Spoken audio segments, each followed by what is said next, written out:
Back on the Fiat project here.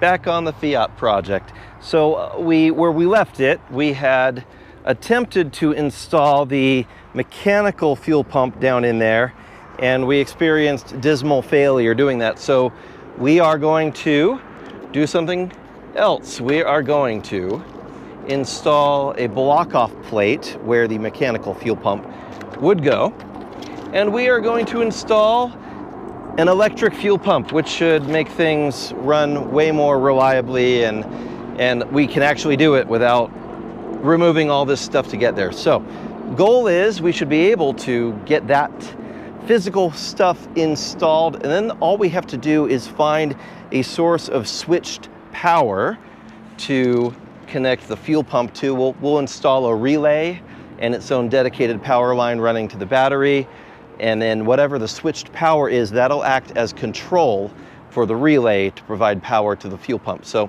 that is what we are going to attempt to do right now. Let's see if we're successful. If we are, we're gonna drive this beautiful old princess out to the USS Midway car meet tonight. So let's see if we can make that happen. All right, so for those who tuned in last time or are familiar, the fuel pump, the mechanical fuel pump, mounts to the block right down inside here. We've already removed it in the last video, and we were not successful in installing a fresh mechanical fuel pump, so instead we are putting in a block-off plate, which involves using the old spacer thing, a set of new gaskets. And if I can open up the new block-off plate here, I'll show you what it looks like before we throw it in there. Gotta get the labels off of it, but this part basically takes the place of the plate on the fuel pump itself. So this part faces outward. This faces the block. So we have new gasket in between these two, and we have new gasket on the other side as well. And then we take our bolts, run them through this, and we should be able to, theoretically, get that all lined up.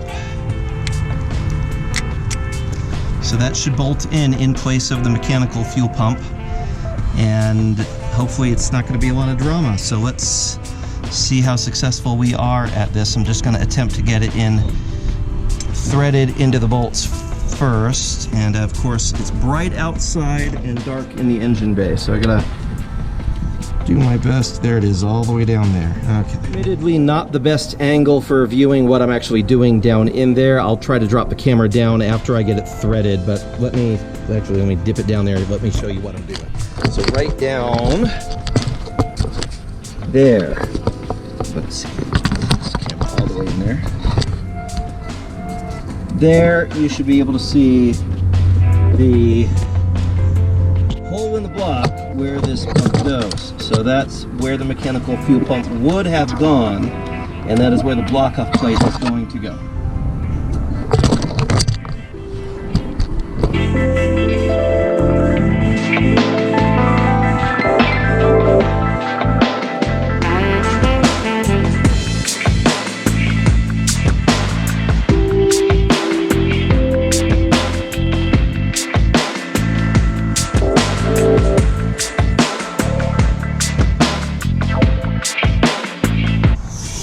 Cliff jumper rule of thumb: do not tighten with the voodoo kung fu monkey death grip. Just tight is going to be good.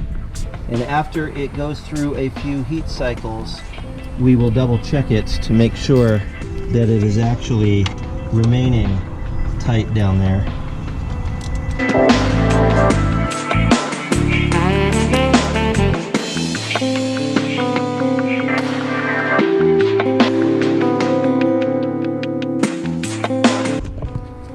Okay, as you can see, the block-off plate is installed in the block now and should be good. We shouldn't have any leaks from it.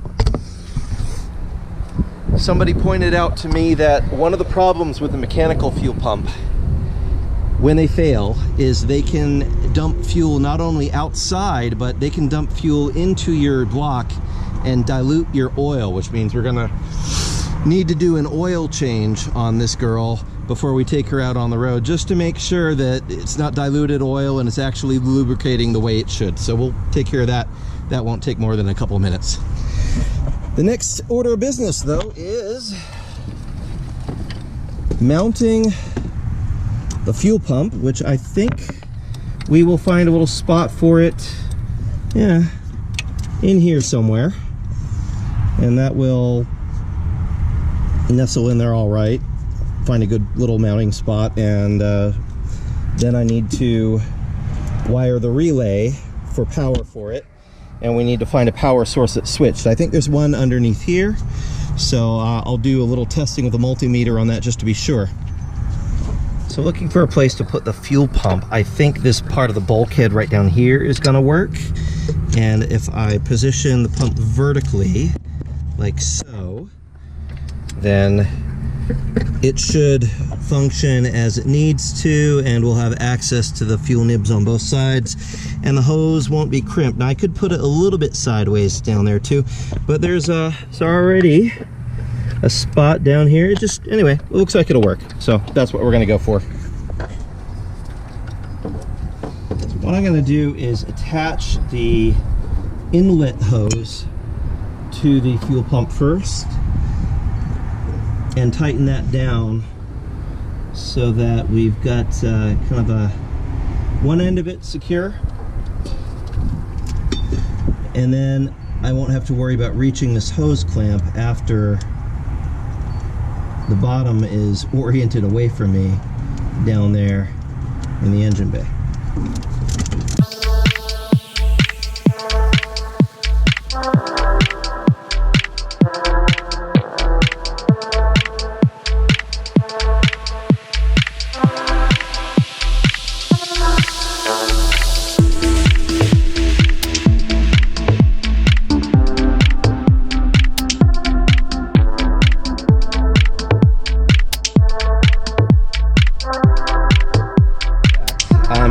I'm trying to drill holes through the side of the fender wall, or inner fender wall, and I find there are already two holes perfectly placed exactly where this bracket needs to be, and they come through on the inside there.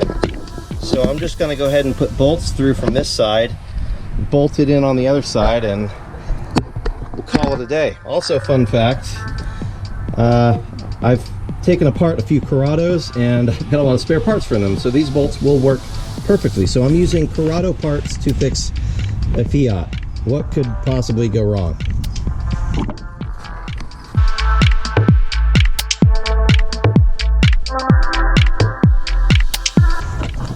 Okay. Fuel pump mounted. Now I need to install the other end of the hose here. Clamp that down, and then we can do the wiring.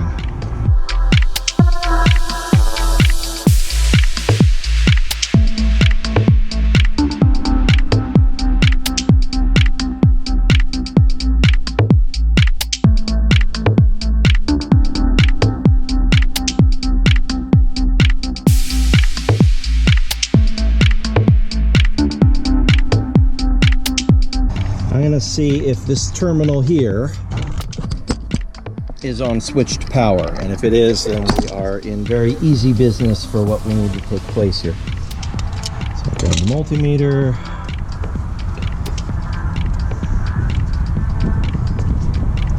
probes in there. Alright, no voltage. I'll turn on the ignition and see what happens.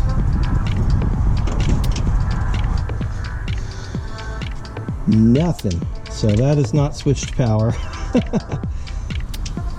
Now, let's go in search of switched power, shall we?